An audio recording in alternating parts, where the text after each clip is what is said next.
क्यों हमारी स्पीच चला रहे हैं? ये बताएं, आप क्यों चला रहे हैं? क्योंकि जुल्म और प्रेशर और हथकंडे एक हद तक चलते हैं, हमेशा नहीं चल सकते। मुझे इल्म का पता नहीं कि उनको इल्म था या नहीं था, या उनको बाद में इल्म हुआ, लेकिन ना इन इश्यूज पे पॉलिटिकल क़यादत को बुलाना चाहिए, ना पॉलिटिकल क़यादत को जाना चाहिए। ये इश्यूज डिस्कस करने के लिए जिसने आना है वो पार्लियामेंट आए।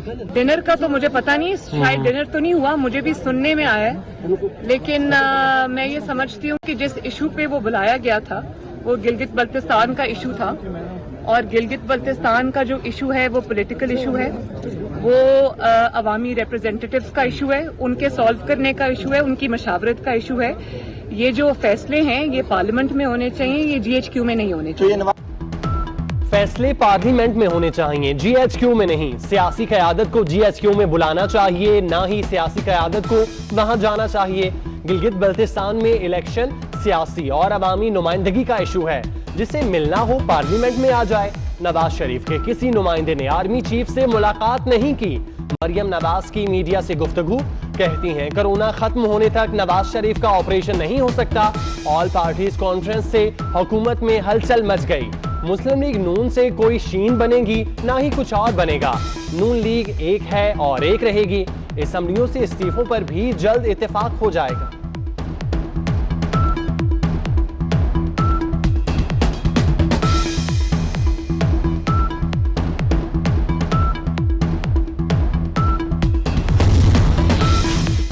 लीगी रहनुमाओं की आर्मी चीफ से एक नहीं दो मुलाकातें हुई। SN इकबाल भी मिले।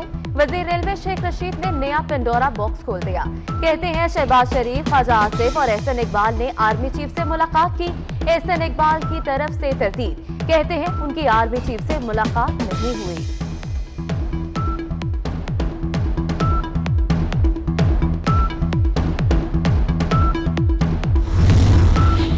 मरियम नवाज और कैप्टन रिटायर्ड सफदर की इस्लामाबाद हाई कोर्ट में पेशी। सजा के खिलाफ अपील की समाअत 9 दिसंबर तक मुलतवी। पहले नवाज शरीफ के मामले को देख लें, फिर एक साथ अपीलों पर समाअत करेंगे। नवाज शरीफ के काउंटी कोर्ट से वारंट की तामील का क्या बना, जस्टिस आमिर फारूक का इस्तफसार।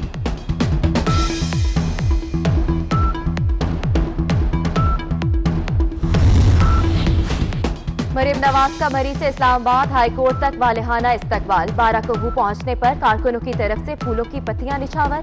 मरियम नवाज ने गाड़ी से निकलकर कारकुनों के नारों का जवाब दिया।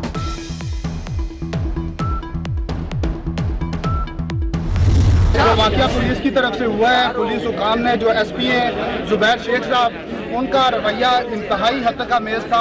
उन्होंने खुद भी मुझे स्टिक मारी और जो अपने बाकी मातहत एहलकार थे उनको कहा कि आप इसे थाने मुंतकिल कर दें। जब ये ऑर्डर हुआ और उन्होंने खुद स्टिक मारी तो उसके बाद तो फिर किसी ने, सब ने यही समझा कि ये हमारा भी हक है, हमारा भी हक है कि एक एक दो दो चपेड़े और जो आए वो हम भी मार लें। तो सब ने अपनी कसर निकाली। उसके बाद फिर गाड़ी में बिठा के मुझे थाने मुंतकिल कर दिया। कांस्टेबल्स का रवैया वही था, उन्होंने घसीटते हुए मुझे हवालात में डाल दिया। हवालात में 1.5 घंटे तक रखा, लेकिन उस दौरान वो किसी बंदे से रब्ता नहीं होने दे रहे थे। मेरे मोबाइल उनके पास थे, वॉलेट, सब चीज़ें उनके पास थी।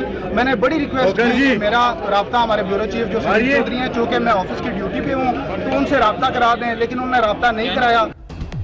आजादी सहाफत पर एक और हमला। मरियम नवाज की पेशी पर कवरेज के लिए आने वाले 24 न्यूज के रिपोर्टर एहतशाम कियानी गिरफ्तार। Chief justice Islamabad high court के हुक्म पर रिहाई मिल गई। पुलिस एहलकारों ने एहतशाम कियानी को तशद्दुद का निशाना भी बनाया।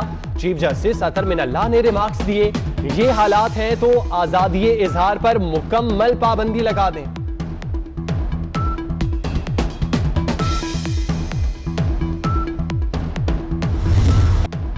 24 न्यूज के रिपोर्टर एहतशाम कयानी की गिरफ्तारी के खिलाफ शहर शहर एहतजाज। सहाफती बरादरी का एहतशाम कयानी से इजहार यकजहती। पुलिस के हाथों सहाफी की गिरफ्तारी की मजम्मत। चीफ जस्टिस साहब जो है उन्होंने बड़े वाज़ेह रिमार्क्स दिए। उन्होंने कहा है कि पाकिस्तान में आज़ादी सहाफत खतरे में है। उन्होंने कहा है कि जिस मुआशरे में से आज़ादी सहाफत खत्म हो जाती है वहाँ पे कुछ भी बाकी नहीं रहता। सीनियर तज्जियाकार हामिद मीर का कहना है कि चीफ जस्टिस ने वाज़ेह रिमार्क्स दिए, जहां आज़ादी सहाफत खत्म हो जाए वहां कुछ बाकी नहीं रहता। PFUJ के सेक्रेटरी जनरल राना अजीम बोले, हुकूमत हर इदारे को PTV बनाना चाहती है। अफजल भट्ट ने कहा, मीडिया पर कदगन नहीं लगाने देंगे, ओछे हथकंडों का मुकाबला करेंगे।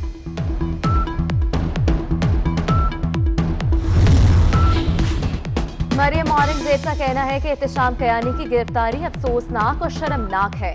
सहाफियों को पेशा वराना जिम्मेदारियों से रोकना गैर आईनी और आजादी सहाफत के खिलाफ है। सेलेक्टेड हुकूमत की आमरीत आइन, कानून, जमहूरियत और शहरी आजादियों को रोक रही है।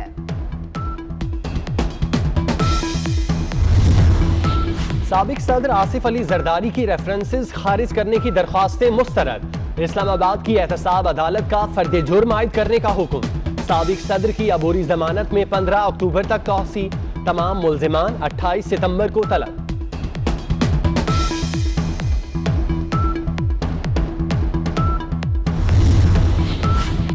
पीपल्स पार्टी हुकूमत को टफ टाइम देने के लिए मुतहर्रिक। बिलावल भुट्टो का अगले हफ्ते इत्तेहादियों से राब्ते तेज करने का फैसला।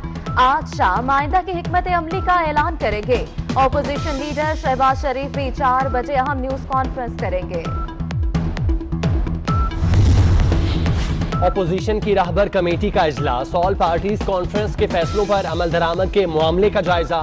मुस्लिम लीग नून, पीपल्स पार्टी, खैबर पख्तूनख्वा, मिली अवामी पार्टी, जमीयत अहले हदीस के रहनुमाओं की शिरकत।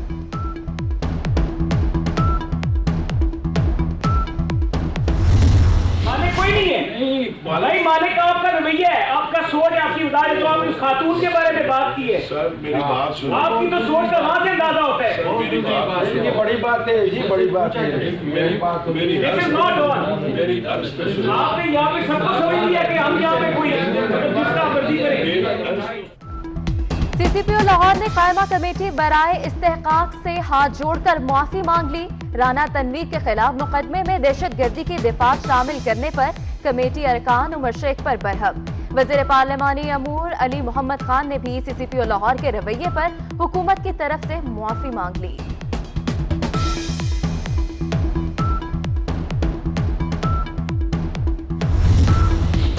ऑपोजिशन लीडर शहबाज शरीफ 69 बरस के हो गए। पार्टी रहनुमाओं और कारकुनों की तरफ से मुबारकबाद के पैगामात। लाहौर में ख्वाजा इमरान नजीर, परवेज मलिक और दीगर लीगी रहनुमाओं ने केक काटा।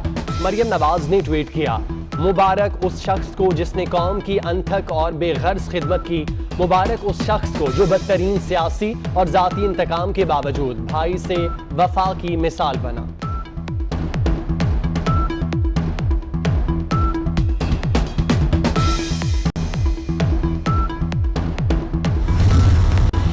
वफाकिया सूबाई हुकूमत को बल्दियाती इख्तियारात देना आर्टिकल 140 के खिलाफ है।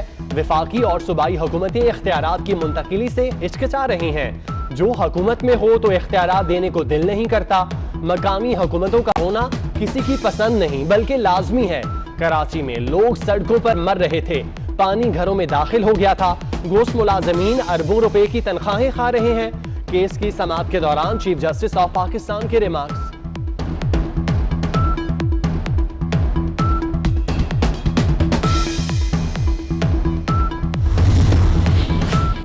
पंजाब, बलोचिस्तान, खैबर पख्तूनख्वा में 6वीं से 8वीं तक तालीमी सरगर्मियां बहाल।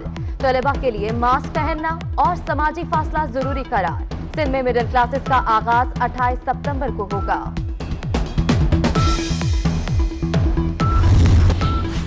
सिंध हुकूमत का बड़ा फैसला, 3 मराहिल में 37,000 असातिज़ा भर्ती करने का फैसला। भर्तियों का अमल दिसंबर से शुरू होगा। पेशावर की बीआरटी बसों की खरीदारी में बेज़ाब्तियां। ऑडिटर जनरल पाकिस्तान की रिपोर्ट में भांडा फूट गया। ऑडिटर जनरल के जिम्मेदारों के खिलाफ सख्त कार्रवाई की सिफारिश। अरबों रुपए की 51 बसें मंसूबा मुकम्मल होने से 2 साल कबल खरीदी गई थीं। तमाम बसों की बैटरियां खराब, 9 बसों की हालत भी खराब। रिपोर्ट की कॉपी 24 न्यूज पर। कराची क्लिफ्टन ब्रिज के करीब रुकावटें लगाकर सड़क बंद करने पर सिंध हाई कोर्ट सूबाई हुकूमत पर बरहम। सेक्रेटरी दाखिला डीजी रेंजर्स से जवाब तलब। रेंजर्स ने सिक्योरिटी खदशात पर बंद किया होगा। एडिशनल एडवोकेट जनरल का मुआक्किफ जस्टिस मोहम्मद अली मजहर ने रिमार्क्स दिए, सिंध हुकूमत हर चीज दूसरों पर डाल देती है।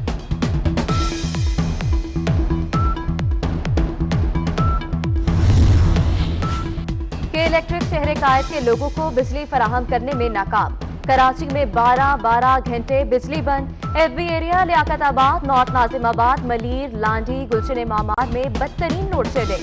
Defence, Shadman town, Sir Syed town की माड़ी भी मुतासिर।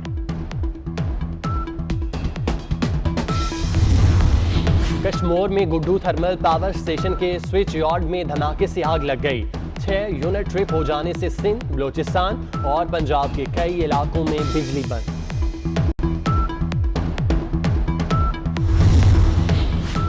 लाहौर में आटे की बदस्तूर किल्लत। मार्केट में 80 रुपए किलो फरोख्त। 20 किलो का थैला 860 की बजाय महंगे दामों मिलने लगा। सब्जियों की कीमतें भी आसमानों पर।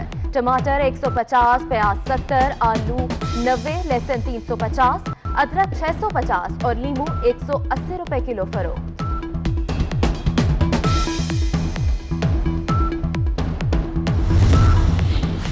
दुनिया भर के मुसलमानों के लिए खुशखबरी।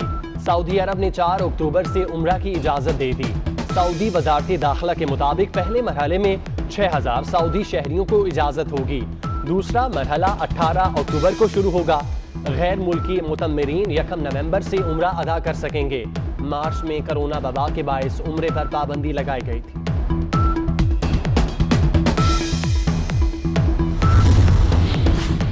भारत में 11 पाकिस्तानी तारिकीन वतन के कत्ल के खिलाफ हिंदू कौंसिल का लॉन्ग मार्च। सैकड़ों गाड़ियों पर मुश्तमिल काफिला हैदराबाद से रोहड़ी पहुंच गया। मार्च के शुरका कल इस्लामाबाद में भारतीय हाईकमीशन के बाहर धरना देंगे। बरसगीर के अजीम बुजुर्ग हजरत बहाउद्दीन ज़िक्रिया के 781वें उर्स की तकरीबात का आगाज। सज्जादा नशीं शाह महमूद कुरैशी ने मज़ार को गुस्ल दिया। हजारों ज़ायरीन की मज़ार पर हाजिरी। दास्तान हीर रांझा के खालिक पीर सैयद वारिस शाह की 222वें उर्स की तकरीबात शुरू। शेखुपुरा में मज़ार को अर्के गुलाब से गुस्ल दिया गया। पंजाबी मुशायरा और मुकाबला हीर गायकी कल होगा।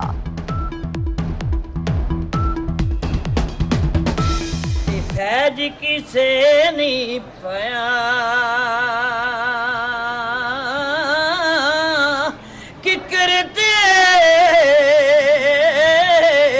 अंगूर चढ़ाया ते हर गुच्छा जख्माया।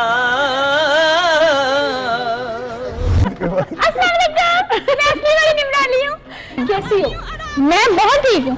मैं पहले ठीक नहीं थी। जब मैं इंटरव्यू देकर आई ना, मुझे सबने कहा निम्रा तुम्हें पता तुम्हारी कितनी बेइज्जती हो रही है, सारे इतने बुरे बुरे कमेंट्स कर रहे हैं। मैं क्या, अच्छा तो मैं क्या करूं, इंटरव्यू था मैंने दे दिया। अब लोगों के मुंह थोड़ी ना मैं पकड़ सकती हूँ। वो तो अच्छे से अच्छे भी पता है टिकटॉक पर ना एक जन्नत मिर्जा आती है।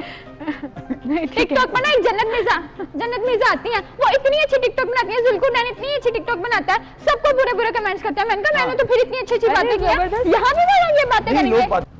और जियो तो निम्रा के जैसे सिटी न्यूज नेटवर्क के प्रोग्राम से मशहूर होने वाली निम्रा बनी 24/9 की मेहमान। निम्रा की चुलबुली बातों से सब खुश हो